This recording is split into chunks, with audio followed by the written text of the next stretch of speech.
Welcome to another episode of Afro Scientific Spirituality. My name is Kraven West, reaching you live and direct from the heart of Africa. If this is your first time watching me on this channel, you are highly welcome.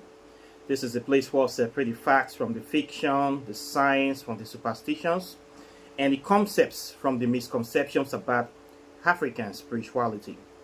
Today, I'm going to be talking about a movie review, which is called Kraven the Hunter. This is another Marvel movie that came out in the year 2024, and it's a very interesting movie. I'm going to be using this movie to explain how white people can find themselves practicing African spirituality. This topic is a very controversial topic. So many Africans, Black Americans, people from indigenous spiritual practices, they kind of have this notion that foreigners, especially Caucasians, should not be allowed to practice African spirituality, for the main reason that we have been dealt a very bitter blow by these Caucasian people as a result of colonization, their continuous abuse of our people, of continuous stealing of our natural resources, continuously lying to us, trying to enslave us, enslave our people, and they have still not apologized for the evils of the slave trade and colonizing Africa. So based on this characteristic of Caucasians, when I say Caucasians, I mean people from Europe, okay, the Roman Empire, the remnants of the Roman Catholic Church, people in Europe from the so-called UK, France, these so-called world powers, America, these white people that are oppressing everybody, stealing people's property, and just trying to enslave the whole of humanity. A lot of black people, based on this characteristic they have observed about white people, they don't want to have anything to do with white people, let alone invite them to come into our spiritual practice or our spiritual studies, like and seeing white people coming to study Ifa, Kandobe, Igbe, all these our African spiritual systems. A lot of people don't want them in because they see them as deceitful people, dishonest people, culture vultures, people that want to practice it so that they can steal from it, and so that they can find a way to enslave African people further by polluting, corrupting, bastardizing, poisoning our spiritual systems. And this is for very good reasons. So in this video, I want to talk about my experience with this. I too, for one, will not want to see a lot of Caucasians coming into this practice, because the ones we have seen, the few ones that have come in, we see how they try to take advantage of the practice to our own detriment, and a lot of them are not really sincere coming in. But there are some few cases whereby you will see one or two Caucasian people that practice African spirituality, and they are really serious about it, and they are actually doing the work. Okay, yesterday I did a video about 8 benefits of practicing Ifa, and some misconceptions about Ifa. One of the misconceptions I pointed at is that Ifa is not open to only people of African descent, like many people would like to believe, that anybody from any part of the world, whether you are Asian, Caucasian, yellow, green, or you just anybody, and you have a sincere, open heart, pure mind, you can practice Ifa. And if the spirits accept you, you can practice it. This is what I said in that video, and some people got upset. A lot of my followers or friends, they got upset because they don't want to see Caucasians coming to study our spiritual system. They see it like a form of white privilege, and we should not allow them in for any reason, intent, or purpose at all, because of the evil that their race have done to us and is still doing to us. Police brutality, racism, oppression, disenfranchisement, arrested development, all these things they are doing to my people, especially in America, even in the continent, they are doing it to us. So they don't want white people to gain access to our core spiritual beliefs, which is a very good thing. I totally agree with this position, with this assertion. Yes, we should not allow them in because these people, we don't trust them. Okay, but what if the ancestors decide to let them in for their own interests and purposes? What can we do about it? This is a situation. I have seen cases of white people, Caucasian people that are really actually practicing African spirituality, and they did great works to advance it. I gave example in the time past of Susan Wigan, that white Australian woman that came to Oshun in Nigeria, and she became a priestess of Oshun. She was in the Oshun Grove for more than 50 years. She became the curator, and she did a lot of great works for that place.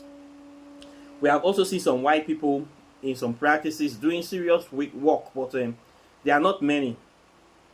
In these cases, what can we do? You can't push them out because they don't have the right skin color. Okay? When you see this kind of people, you will know that yes, they are called by the ancestors. So in this case, we cannot really discriminate. Okay?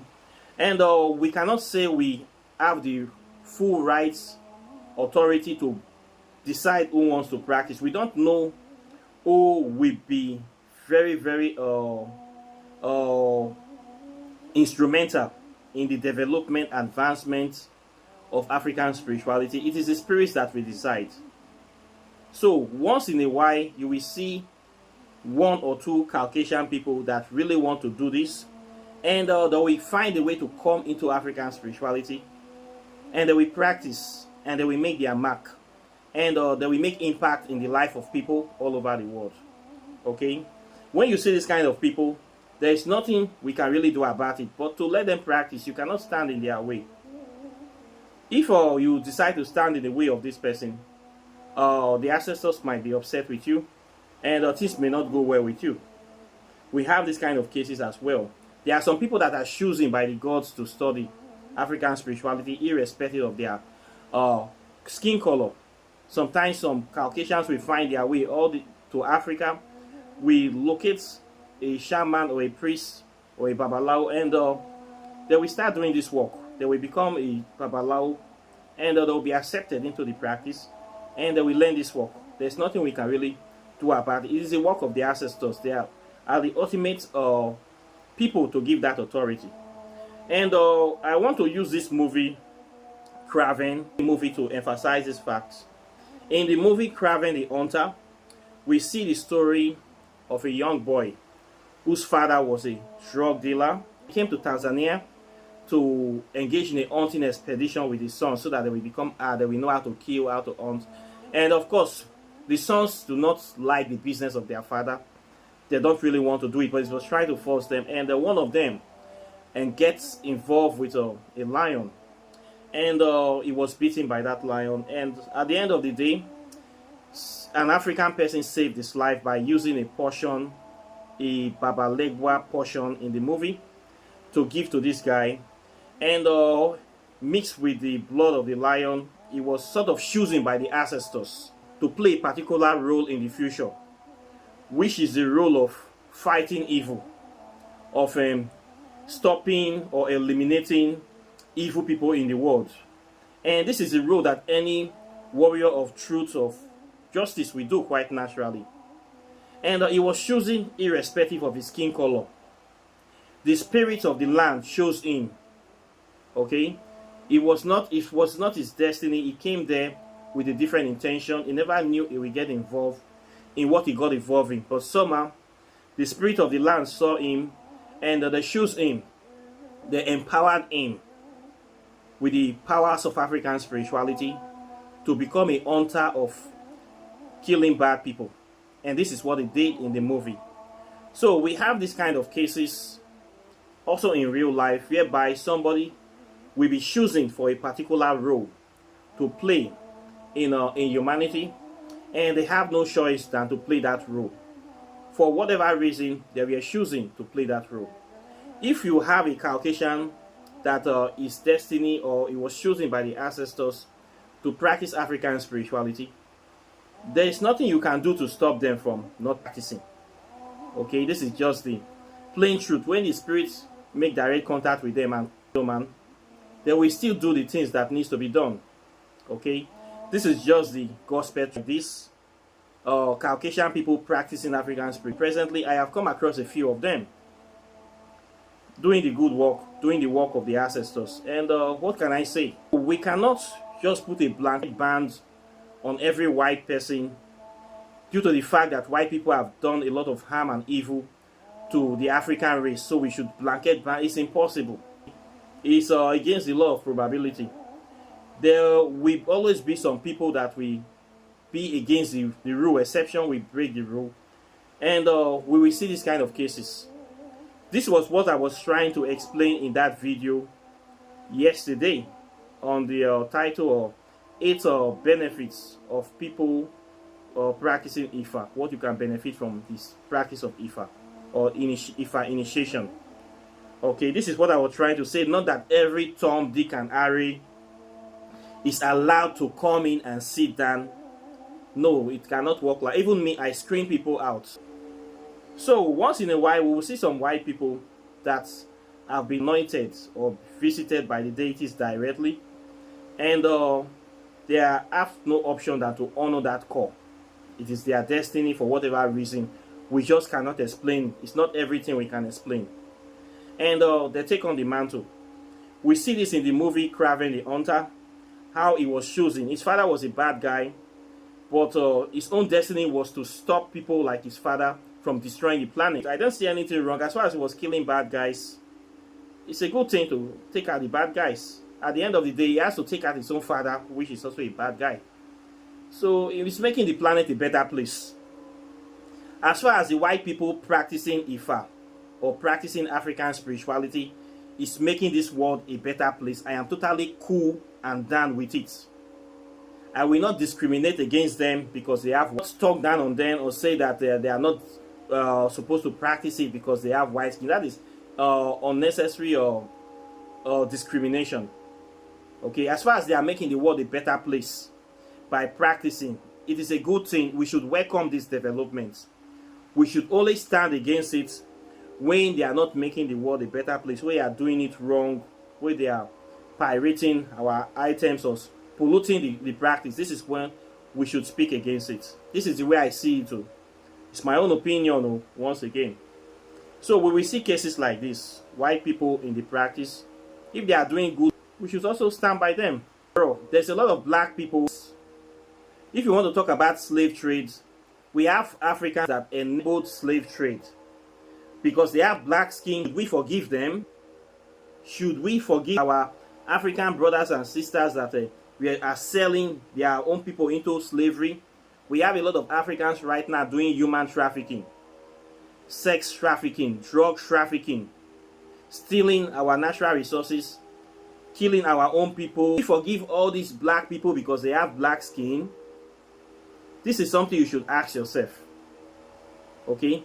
There are good and bad people in every race. We have a lot of men of dogs, pastors, pastresses that is used, that are deceiving, enslaving their own people every day because they are African people. Are we going to forgive them?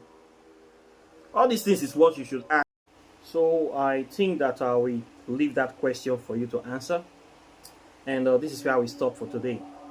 So the movie is a very good movie. It's a very nice movie, very interesting, action-packed, suspense, and everything that needs to be in a good movie is there. I want you guys to watch the movie, check it out, and I would like to know your opinions about the movie and the things I just said as well on this channel. Comments and questions are welcome. Please like and share the video, subscribe to the channel, and when you subscribe, try to hit the enable all notification icon on your phone so that you'll be first to get my videos and memes and articles as soon as I upload them. And if you also want to learn African spirituality, I teach it on this channel. I have a 6-month program where I teach it from the history to the science to the metaphysics and the hardcore spirituality. And if you want to do your oracle tarot divination, you can also contact me as well on this channel. Then if you want to buy my books, I have written a book on quantum physics, which talks about the origin of this subject from African spirituality. So it will introduce you to the core principles of quantum physics and their applications, and how it is all derived from African spirituality. You are going to see that organic connection here. Then if you want to know about doing spells, this one, Walking in the Shadow of the Gods, will help you. It will teach you a lot of things that will empower you, that will bring you up to speed with spell workings and actual applications in real life. There's spells for all aspects of your life, for prosperity, protection, love, and illnesses. How to treat so many illnesses, you have the remedies here. Then if you want to do the hardcore spirituality, this one will help you. Walking in the Shadow of the Gods will make you connect better with the Kemetic deities. So I want you guys to take advantage of this knowledge and start empowering yourself and do the needful. So apart from that, I thank you very much, and I'll be seeing you all in the subsequent videos as usual. So take care and bye. Peace.